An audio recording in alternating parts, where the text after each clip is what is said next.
Sasa akamwambia, "Unanipiga nini na mimi niko nyumbani?" Nimwambia, "Niko nyumbani, kwa nini unanipiga?"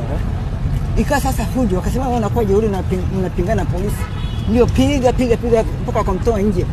Kumtoa nje tena wakaendelea kupiga, wakamweka kwenye kanandinga wakachukua. Lakini hajaandamana, hajafanya kosa lolote. Na nyumbani ni maeneo gani?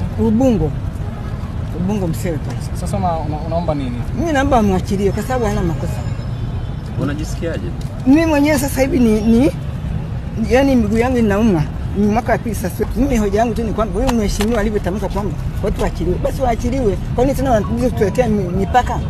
Wanaweka tena vikwazo kwamba eti mpaka tarehe 3. Mwanangu atakaa tarehe 3 kwa kosa gani? Mimi ndicho nauliza tu hicho. Kwa kosa gani?